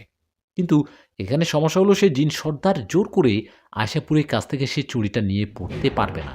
এতে কাজ হবে না। এটা একমাত্র আয়েশাপুরীকে বিয়ে করে তার ইচ্ছে মোতাবেক সেই চুড়িটা হাতে পড়লে কাজ হবে, নইলে হবে না। এখন আপাতত তোমরা ভয় পেও না, কারণ আয়েশাপুরী কখনোই জিন সর্দারকে বিয়ে করতে রাজি হবে না, ওকে চুড়িটাও দিবে না। বড় বাবা জিনের কথায় দাদু বললেন, তাহলে এখন কি করব? আয়েশাপুরী নিজের ইচ্ছায় ওই জিন সর্দারকে বিয়ে না করলে তাহলে সর্দার কি ওকে ছেড়ে দিবে? দিবে না। আশাপুরী তো ওদের কাছে বন্দী থাকবে। তাহলে এখন উপায় কি? কি করব আমরা? দাদুর কথায় বড় বাবা জিন বললেন, সেটাই ভাবছি। ওদের সাথে কিভাবে কথা বলবো? তখন দাদু বললেন, কেন? রুকিয়া করি। রুকিয়া করে সেই নাচেনা জিন গোত্রের সর্দারকে স্মরণ করি। এতে উনি হাজির হবে। উনি হাজির হলে ওর সাথে কথা বলে দেখি। দাদুর কথায় বড় বাবা জিন বললেন, ওকে তুমি এত সহজে হাজির করতে পারবে না। নাচনা জিনেরা হলো শয়তানের অনুসারী। ওরা বেশিরভাগ জিনই খারাপ। ওদেরকে এমনি ডাকলে আসবে না। ওদের অন্যভাবে রুকিয়া করে ডাকতে হবে। তখন দাদু বললেন, কিভাবে রুকিয়া করলে ওরা আসবে বলুন? তখন বড় বাবা বললেন, ওদেরকে ডাকতে হবে তন্ত্র-মন্ত্র করে। আমি তোমাকে কিছু তন্ত্রমন্ত্র বলে দিচ্ছি, এগুলো পড়বা। আর একটা কালো ছাগল লাগবে। সেই কালো ছাগলটাকে বলি দিয়ে তার রক্তগুলো একটা পাত্রে নিয়ে সামনে বসিয়ে রুকিয়া করতে হবে। তাহলে সেই জিনেরা হাজির হবে। তখন কথা বলে দেখিও উনি কি বলে। বড় বাবা জিনের কথায় দাদু আমার দিকে তাকাতেই আমি বললাম, হ্যাঁ, আমরা করব। আমি এখনই কালো ছাগলের ব্যবস্থা করছি। আজকে রাতেই তাহলে রুকিয়া করা যাক। তখন বড় বাবা জিন বললেন, আজকে হবে না, কালকে অমাবস্যার রাত। কাল রাত ঠিক 12টার সময় এই রুকিয়া করতে হবে। আমি যা বললাম সেটা রেডি করে রাখিও। আমি কাল রাতে তোমাদের কাছে আসব। আর হ্যাঁ, এই রুকিয়া বাড়িতে করা যাবে না। কোনো এক জঙ্গলে করতে হবে, উদ্যান, একদম অন্য রকম, ভরপুর একটা আমেজে, যেখানে কেউ যায় না, নিস্তব্ধ নিরালায়। কথাটা বলে চলে গেলেন বড় বাবাজিন। উনি চলে যাবার পর দাদু বললেন, শুনলি তো কি বলল? এখন কাল পর্যন্ত অপেক্ষা করতে হবে। কালকে রাতে দেখি রুকিয়া করে সেই জিন আসে কিনা। তুই এখন বাড়িতে যা, আর একটা কালো ছাগল ম্যানেজ কর। কালকে তো লাগবে, তাই না? দাদুর কথায় আমি বাড়িতে চলে গেলাম। বাড়িতে যাবার পর চিন্তায় কিছু ভালো লাগছে না। আশাপুরি ওদের হাতে বন্দী। ওকে কিভাবে ফিরে পাবো?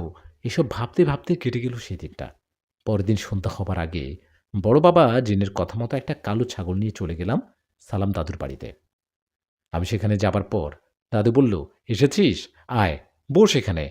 আমিও আমার যা লাগে সেগুলো রেডি করলাম। একটু পর সন্ধ্যা হবে। তারপর দেখি বড় বাবা এসে কি বলে। দাদুর কথা মতো সেখানে বসে দুজনে কথা বলছিলাম। কিভাবে কেটে গেল খানিকটা সময়। সন্ধ্যা হবার পর আমিও দাদু বড় বাবা জিনের অপেক্ষা করছিলাম। ওনার জন্য অপেক্ষা করতে তখন রাত প্রায় 10টা বেজে গেছে। এরকম একটা সময়ে উনি আসে আমাদের কাছে। উনি এসে বলে, সব কিছু রেডি করেছো তো, তাই না? শোনো, এখন ছাগল আর জিনিসপত্র নিয়ে একটা জঙ্গলে যাবা, যেখানে কেউ যায় না। সেখানে গিয়ে একটা জায়গার মধ্যে গোলবৃত্ত এঁকে ছাগলটাকে বলি দিয়ে তার রক্ত নিয়ে সেই গোলবৃত্তের ভিতরে ঢুকে রুকিয়া শুরু করবা। মনে আছে তো কি তন্ত্রমন্ত্র শিখিয়ে দিয়েছিলাম? তখন দাদু বললেন, হ্যাঁ, মনে আছে। হ্যাঁ, তাহলে এখন বেরিয়ে পড়ো। রাত ঠিক 12টার সময় এই কাজটা শুরু করবে। আর একটা কথা, এই নাচ জিনদের রূপ কিন্তু হয় অনেক ভয়ঙ্কর। ওদের ভয়ঙ্কর রূপ দেখে আবার ভয় পেও না। সাহস করে কথা বলবে। ভয় পেও না, আমি তোমাদের আশেপাশে থাকবো। আর একটা কথা, সেখানে যা কিছুই হোক সেই গোল বৃত্ত থেকে বের হবে না যতক্ষণ না সেই জিন চলে যায় আর আমি না বলি।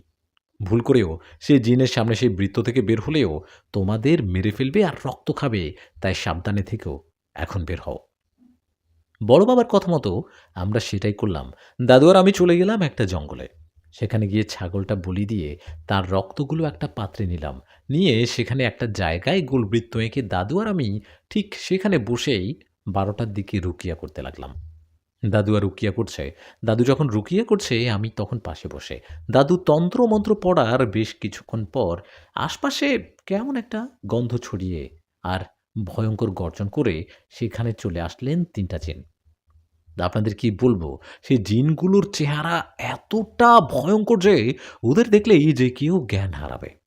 ওদের চোখ একটা, একটা আর হাতও একটা আর একটা পা। আর পুরো শরীরে লোম আর চেহারার কথা আর কি বলবো। এতটা ভয়ংকর চেহারা দেখে আমি নিজের চোখ বন্ধ করে ফেললাম। এদিকে দাদুও ভয় পেয়ে গেছে ওদের চেহারা দেখে। দাদু তার কবিরাজি জীবনে অনেক জিন দেখেছে, কিন্তু এরকম ভয়ংকর জিন কখনো নাকি দেখেনি। সেই জিন ৩ জন এসে ২ জন দাঁড়িয়ে রইলেন। আর যে পর্দার সে সর্দারিগিরি করে সে এসে দাদুর সামনে রাখা পাত্রের রক্তগুলো চেটে, চেটে খেয়ে দাদুর দিকে তাকিয়ে বললেন, "কবিরাজ, আমাকে কেন ডাকছিস? আর আমাকে ডাকার রুকিয়া তোকে কে শিখিয়ে দিল?" কথাটা বলে সে জিন তার মাথাটা চরকির মতো ঘুরিয়ে বলল, "ও!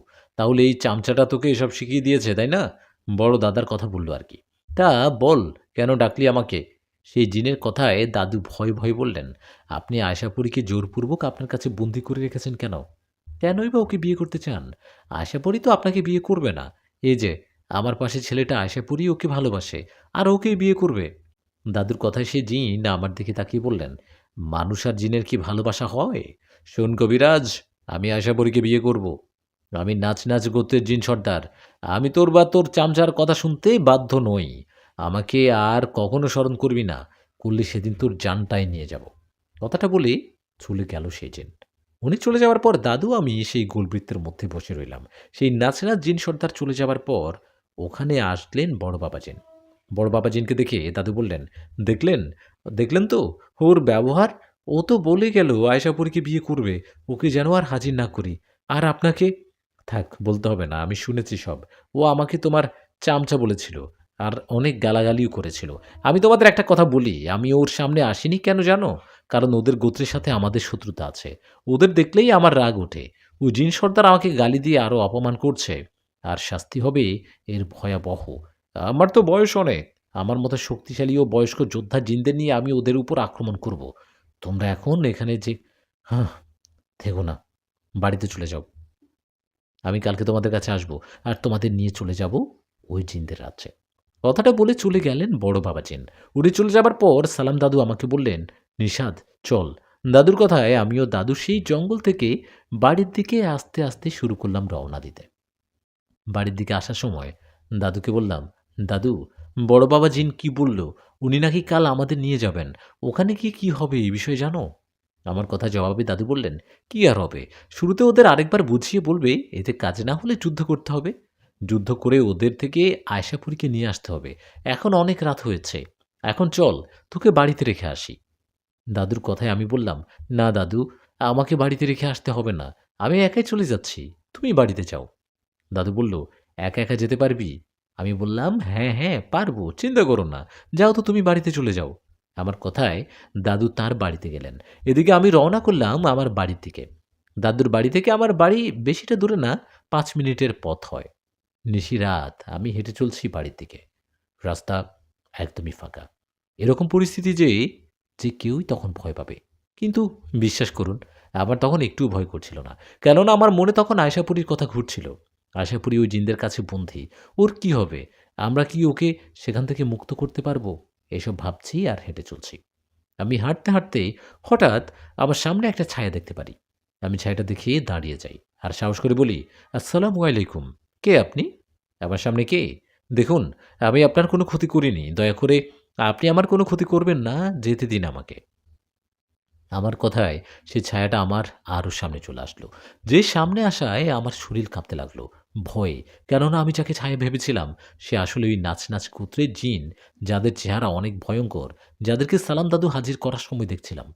আমি সেই ভয়ংকর জিনটাকে দেখে পিছন থেকে ঘুরে দৌড়াতে যাব, ঠিক তখনই দেখলাম পিছনেও একটা ভয়ংকর জিন দাঁড়িয়ে আছে। ২ দিকে ২ জন। ওদের দেখে ভয়ে চিৎকার দিলাম। কিন্তু অবাক করা বিষয় হলো আমার গলা দিয়ে তখন কোনো চিৎকার বেরোচ্ছিল না।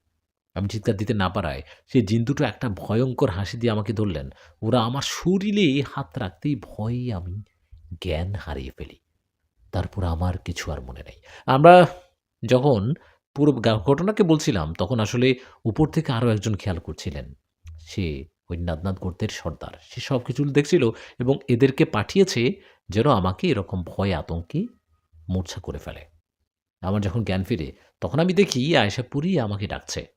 আয়েশার ডাকে আমি তাড়াহুড়ো করে বলি, কে কে আয়েশাপুরি, তুমি তুমি কখন আসলে? আমি কোথায়? ওরা আমাকে কোথায় নিয়ে আসছে?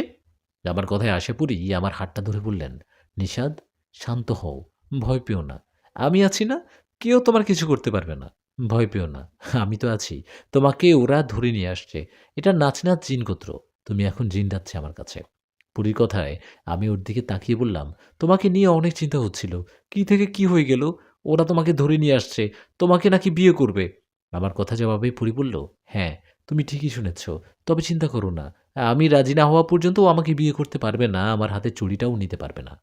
আশাপুরীও আমার কথার মাঝে সেখানে চলে আসলেন সেই ভয়ঙ্কর জিন সর্দার, যে আমাকে ধরে নিয়ে গেছে। সে আশায় পুরী বলল, আপনি ওকে কেন ধরে নিয়ে আসছেন? ওকে এখনই রেখে আসুন। পুরী কথায় সে জিন বললেন, বুঝো না কেন ধরে নিয়ে আসছি? ও তোমার ভালোবাসা, আর তুমি আমার ভালোবাসা। তুমি তো আমাকে এত সহজে বিয়ে করবে না, তাই তোমার ভালোবাসাকে ধরে নিয়ে আসছি। এখন তুমি যদি নিজের ইচ্ছায় আমাকে বিয়ে না করো, তাহলে তোমার ভালোবাসার এই ছেলেটাকে মেরে ফেলবো আমি। সেই জিনের কথায় আয়েশা পুরী বলল, গাদ্রাক, মানে ওই জিন সর্দারের নাম গাদ্রাক। পুরী বলল, গাদ্রাক, বেশি বাড়িস না, নিষাদের কোনো ক্ষতি করার চিন্তাও করবি না, ছেড়ে দে ওকে। তখন সেই গাদ্রাক জিন বললেন, আমাকে বিয়ে না করলে ওকে ছাড়বো না, তোর হাতে সময় আছে 2 দিন, 2 দিনের মধ্যে আমাকে বিয়ে করতে রাজি না হলে ওই ছেলেটাকে মেরে ফেলবো। কথাটা বলে চলে গেল সে জিন। ওদিকে আমি তো বাড়িতে নেই। আমি তো এখানে আয়েশাপুরীর সাথে। আমি বাড়িতে নেই দেখে মা-বাবা আমাকে সবখানে খুঁজতে লাগলেন। সবখানে খুঁজে আমাকে কোথাও পেলেন না। কোথাও না পেয়ে মা-বাবা চলে গেলেন সালাম দাদুর বাড়িতে। দাদুর কাছে যাবার পর মা-বাবা বললেন, "চাচা, নিশাত কোথায়? ও তো প্রায় সময় আপনার কাছে আসে। অনেক সময় রাত করে বাড়িতে ফেরে। কিন্তু কাল রাতে বাড়িতে ফেরেনি। ওকে সবখানে খুঁজলাম, কিন্তু কোথাও পেলাম না।" মা-বাবার কথা শুনে দাদুর আর বুঝতে বাকি থাকে না আমি কোথায়। আমাকে নিশ্চয়ই ওই জিনেরা ধরে নিয়ে গেছে। কিন্তু এই কথা মা-বাবাকে বললে সমস্যা হতে পারে। তখন ঘটনাটা সবারই জানাজানি হবে, এই ভেবে দাদু বুদ্ধি করে মা-বাবাকে বললেন, "আসলে আমি জানি নিশাত কোথায়, কিন্তু আপনারা ভয় পাবেন না। নিশাত ভালো আছে, আরও আছে আয়েশা পরীর কাছে। আপনারা জানেন নিশ্চয়ই নিশাতের কাছে একটা পরী আসতো, দেখা করত, কথা বলতো। সেই পরীটা কিন্তু খারাপ না, ভালো পরী। সেই পরী নিশাতকে পছন্দ করে, তাই ওর কাছে আসে। আর সেই আশাপুরী নিশাদকে তার রাজ্যে নিয়ে গেছে।" দাদুর কথায় মা কান্না করতে করতে বললেন, চাচা, এখন কি হবে? আমার ছেলেকে ওই পরী ওর রাজ্যে নিয়ে গেছে, তাহলে আমার ছেলেকে কি আমি আর ফেরত পাবো না? তখন দাদু বললেন, পাবেন না কেন? অবশ্যই পাবেন। বললাম না, পরীটা খারাপ না। সেই পরীটা ২-১ দিনের মধ্যে ওকে আবার রেখে যাবে। আপনারা এখন বাড়িতে যান, আর কোনো চিন্তা করবেন না। ২-১ দিনের মধ্যে নিষাদ না আসলে আমি ব্যবস্থা করব, চিন্তা করবেন না। আর হ্যাঁ, এই কথাটা কাউকে বলিয়েন না। লোকে জানাজানি হলে তখন পুরী রাগ করে, তখন কিন্তু নিষাদকে আর ফিরিয়ে দিবে না। কথাটা গোপন রাখুন, ও ২-১ দিনের মধ্যেই ফিরবে ইনশাল্লাহ। সালাম দাদুর কথায় মা-বাবা বাড়িতে চলে গেলেন। মা-বাবা চলে যাওয়ায় দাদু ভাবতে লাগলেন, আসলে আমি কোথায়? মা-বাবাকে তো মিথ্যা বলল, কিন্তু দাদু আসলে ভালোভাবে জানতেন না আমি কোথায় আছি। এদিকে আমিও আশা করি সেই নাচ জিন রাজ্যে বন্দী। সেই বন্দী সর্দার ২ দিন সময় নিয়েছে। ২ দিনের মধ্যে আয়েশা পরী ওকে নিজের ইচ্ছায় বিয়ে না করলে ও আমাকে মেরে ফেলবে। এসব চিন্তা করতে করতে জিন রাজ্যে কেটে গেল একটা দিন। সামনে বাকি আর ১ দিন।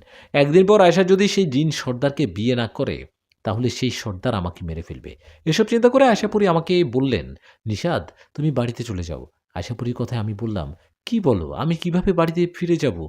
আমি কি পারবো যেতে? আর এরা আমাকে ছেড়ে দিবে নাকি?" তখন পরী বলল, "আমি বললেই দিবে।" ওর কথায় আমি বললাম, "না, তবুও যাব না। আমি তোমাকে ছাড়া একা যাব না।" আমার কথায় আশা পরী বলল, "নিশাদ, ২য় বার আর না করবে না। যা বলছি তাই করো।" কথাটা বলে আশাপুরী সে জিন সর্দার, যার নাম গাদরাক, সে জিন সর্দারকে ডাকল। আশাপুরীর ডাকে জিন সর্দার এসে বলল, "কি হলো? কি চিন্তা করলে? তুমি কি আমাকে বিয়ে করবে? যদি না করো তাহলে আগামীকাল তোমার ভালোবাসার এই ছেলেটাকেই মেরে ফেলবো।" ওনার কথায় পুরী বলল, "সেটার আর দরকার হবে না। আমি ২টা শর্তে আপনাকে বিয়ে করতে পারি।" আশাপুরীর কথায় সেই সর্দার বলল, "কি শর্ত? বলো, বলো।" তখন পুরী বলল, "প্রথম শর্ত, নিষাদকে বাড়িতে ফিরিয়ে দিয়ে আসতে হবে। কখনো কোনো দিন ওর বা ওর পরিবারের কোনো ক্ষতি করতে পারবে না। আর দ্বিতীয় শর্ত হলো, আমাকে বিয়ে করতে হবে মানুষদের দুনিয়াতে। নিষাদের গ্রামে অনেক পুরনো একটা রাজবাড়ি আছে। সেই রাজবাড়িতে মিশে আছে আমার অতীত, আমার মা-বাবাকে হারানো বেদনা। আমি সেই বাড়িতেই আপনাকে বিয়ে করব।" আশাপুরীর কথায় সেই সর্দার একটু চুপ থেকে বলল, ঠিক আছে, আমি তোমার শর্তে রাজি। কিন্তু এখানে কোনো রকম বুদ্ধি করলে, কোনো হুজুর কবিরাজকে ডাকলে আমি কাউকে ছাড়ব না। আর আমি এমনিতেও কাউকে ভয় পাই না। ঠিক আছে, তাহলে তোমার কথা মতো হবে। আমি রাজি। আমি এখন এই ছেলেটাকে ওর পরিবারের কাছে পৌঁছে দিচ্ছি। আর কাল রাতের বেলা ওই মানুষদের রাজবাড়িতে তোমার বিয়ে হবে আমার সাথে। আমি তোমাকে বিয়ে করব ওখানে। কথাটা বলেই সেই সর্দার জিন হুকুম দিলেন আমাকে যেন রেখে আসা হয়। এদিকে আমি তো আশাপুরীকে রেখে আসবো না, ওকে ছেড়ে আসতে চাচ্ছি না। কিন্তু আমার কোনো কথা না শুনে আমাকে আমাদের গ্রামে রেখে যাওয়া হলো। আমি গ্রামে এসে বাড়িতে না গিয়ে আগে গেলাম সালাম দাদুর বাড়িতে। সেখানে যাবার পর আমি দাদুকে ডাকতেই উনি দৌড়ে আসলেন আমার কাছে। উনি এসে বললেন, নিশাত, তুই আসছিস? কোথায় ছিলি তুই? দাদুর কথায় আমি ওনাকে শান্ত হতে বললাম, আর আমি কোথায় ছিলাম সব ওনাকে খুলে বললাম। আমার কথায় দাদু বললেন, আমাকে চিন্তামুক্ত করলি নিষাদ। ভাগ্য ভালো তুই আগে বাড়িতে যাসনি। শোন, তুই হারিয়েছিস বলে তোর মা বাবা আমার কাছে এসেছিল। আমি তোর মা বাবাকে বলেছি তোকে আশাপুরী তার রাজ্যে নিয়ে গেছে। তোর মা বাবাকে এটাও বলেছি তোকে দু একদিনের মধ্যে দিয়ে যাবে। কিন্তু নিষাদ, তোকে ওরা রেখে গেল কেন? কারণ কি? দাদুর কথায় আমি সব ঘটনা খুলে বললাম তাকে। কথাগুলো বলার সময় আমার চোখ দিয়ে পানি ঝরছিল। আমি দাদুকে বললাম, দাদু, তোমার সাথে কথা আছে। এই বলে দাদুর সাথে বেশ কিছুক্ষণ কথা বলে বাড়িতে চলে আসলাম। আমি বাড়িতে আসায় মা আমাকে জড়িয়ে ধরে কান্না করতে লাগলেন। মায়ের কান্না দেখে বাবা বললেন, নিষাদ, তুই ফিরে আসছিস বাবা। আমরা তোকে হারিয়ে সালাম কবিরাজের কাছে যাই। সেখানে যাবার পর উনি বলে তোকে নাকি সেই পরী নিয়ে গেছে। বাবার কথায় আমি বললাম, হ্যাঁ বাবা, কিন্তু তোমরা আশাপুরীকে ভুল বুঝো না।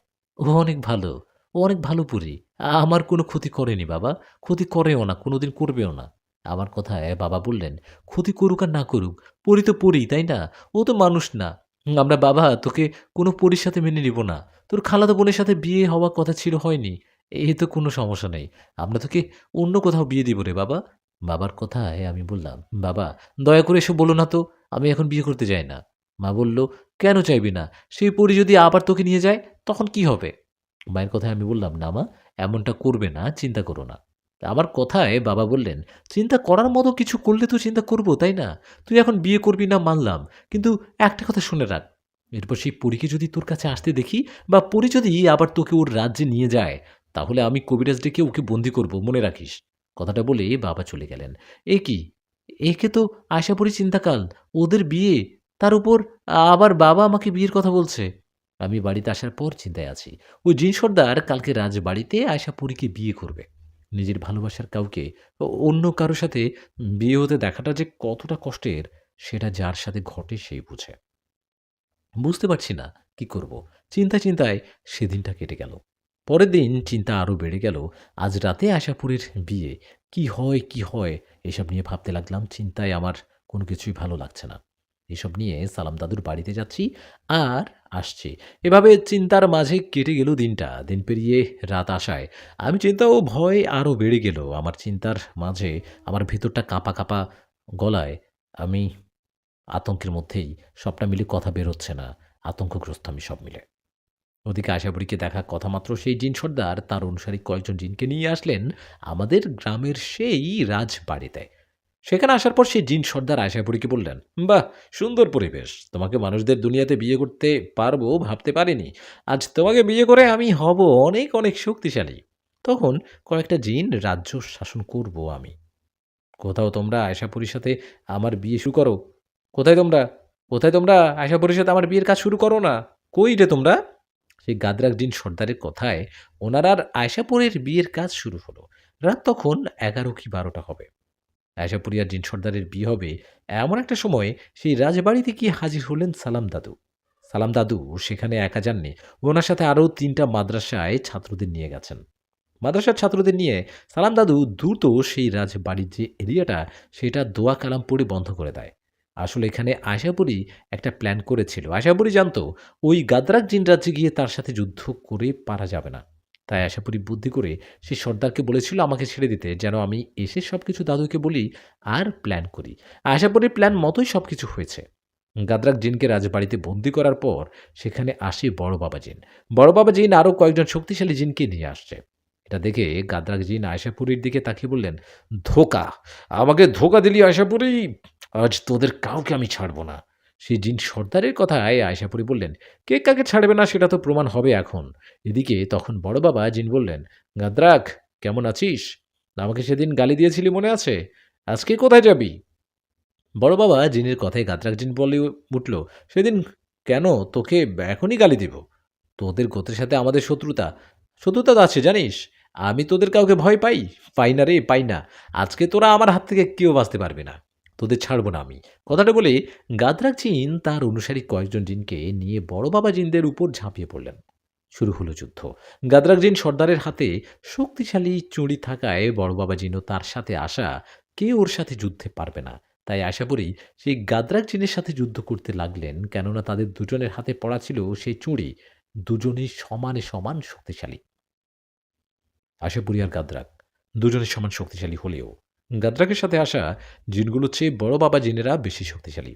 যার ফলে বড় বাবা জিন গাদরাকের সাথে জিনগুলোকে ইচ্ছে মতো পেটাতে লাগলেন। ওদের পেটাতে পেটাতে একসময় মেরেই ফেললেন। ওদের পেটাতে পেটাতে যখন মেরে ফেললো, একটা জিনও পালাতে পারেনি, কারণ সেই রাজবাড়িটা সালাম দাদু বন্দী করে রেখেছেন তার মন্ত্রতন্ত্র দিয়ে। বন্ধ করা আছে। গাদরাকের সাথে আসা সবগুলো জিন মারা গেছে। বাকি রয়েছে গাদরাক নিজে। সে আশাপুরীর সাথে তখনও যুদ্ধ করছে। গাদরাক ও আশাপুরীর যুদ্ধের সময় আশাপুরী ওই গাদরাক জিনকে আঘাত করতে থাকে। আশাপুরীর আঘাতের ফলে সে জিন অনেক দুর্বল হয়ে যায়। এদিকে তখন আমি একটা অবাক করা ঘটনা দেখি দূর থেকে। আমি দেখলাম আশাপুরী গাদরাক জিনকে আঘাত করছে। তখনই হঠাৎ করে আশাপুরী বললেন, "ছাড়ো না, এটা করো না, করো না, এটা ছাড়ো না।" কথাটা বলার সাথে সাথে দেখলাম আশাপুরী রেগে একটা চিৎকার দিয়ে সেই গাদরাক জিনের মাথায় এত জোরে একটা আঘাত করলেন, সে গাদরাক জিনের মাথাটা ধর থেকে আলাদা হয়ে গেল। আশাপুরীর আঘাতে মারা গেল গাদরাক জিন। গাদরাক জিন মারা যাওয়ায় আশপাশের আবহাওয়া ঠান্ডা হয়ে গেল। আমি তখন খুশি মনে দাঁড়িয়ে রইলাম। এমন সময় বড় বাবা জিন সালাম দাদুর কাছে গিয়ে দাদুকে ফিসফিস করে কি জানি বললেন। ওদিকে আশাপুরি আবার দেখলাম আমার দিকে তাকিয়ে অঝরে কান্না করছে। এসব হচ্ছেটা কি? আমি দাদুর কাছে গিয়ে দাদুকে বললাম, "কি হলো দাদু? আমরা তো যুদ্ধে জয়লাভ করছি। ওই গাদরাক জিন তো মারা গেছে। তাহলে সবার মন খারাপ কেন? আশাপুরি বা কান্না করছে কেন?" আমার কথায় সালাম দাদু যা বললেন, সেটা শুনে আমার মাথায় যেন আকাশ ভেঙে পড়ল। দাদু বলল, "নিষাদ, কিছু কিছু জয়, কিছু কিছু সাফল্য জীবনে দুঃখ নিয়ে আসে। তোর আর আশাপুরীর বেলাও ঠিক এমনটাই হয়েছে। আমরা ওই জিনদের সাথে যুদ্ধে জয়লাভ করেছি ঠিকই, কিন্তু তুই আজ হেরে যাবি। পরিস্থিতির কাছে আজকে হারিয়ে ফেলবি ভালোবাসাকে।" দাদুর কথায় আমি অবাক হয়ে বললাম, "কি হয়েছে দাদু? এসব কি বলছো? খুলে বলো তো সব।" আমার কথায় দাদু বললেন, "নিষাদ, আশাপুরী সেই গাদরাক জিনকে মেরে ফেলার সময় সেই গাদরাক জিন আশাপুরীকে বলে, 'আশাপুরী, তুই আমাকে ধোঁকা দিলি, আমাকে বিয়ে করলি না, তাই না? আমিও তোর বিয়ে ওই ছেলেটার সাথে হতে দিব না। তুই আমার না হলে অন্য কারো হতে পারবি না।' এই বলে সেই জিনটা তার হাতে যে ছুরি ছিল সেটা আশাপুরীর হাতে পরিয়ে দেয়। আশাপুরীর এক হাতে এখন ২টা চুড়ি। ওর সাথে ২টা চুড়ি থাকায় ও এখন এতটা শক্তিশালী হয়েছে যে, যে কোনো মানুষ তার স্পর্শে আসতে পারবে না। তোকে যদি সোজাভাবে বলি, আশাপুরী তোর কাছাকাছি আসতে পারবে না কখনো। ও যদি তোর কাছাকাছি আসে, তোকে স্পর্শ করে, তাহলে তোর শরীর পুড়ে যাবে। যেখানে স্পর্শ করবে সেখানে পুড়ে যাবে। ওকে তুই দেখতে পারবি, কিন্তু সবসময় ১০-১৫ হাত থেকে দূরে। দাদুর কথায় আমার চোখে পানি চলে আসছিল। আমি ছলছল চোখ নিয়ে আয়েশাপুরীর দিকে তাকিয়ে বললাম, "না, না, আমি এটা মানি না। আবার যাই হোক, আমি ওর কাছে যাবই।" কথাটা বলে আমি আয়েশাপুরীর দিকে এগিয়ে যেতে লাগলাম। তখনই আয়েশাপুরী আমাকে বললেন, "নিষাদ, দাঁড়াও, এসো না। নিষাদ, আমার কাছে এসো না, দূরে যাও।" কিন্তু আমি পুরীর কোনো কথা না শুনে ওর দিকে এগিয়ে যেতে লাগলাম। ঠিক তখনই আয়েশাপুরী বাতাসে মিশে গেলেন।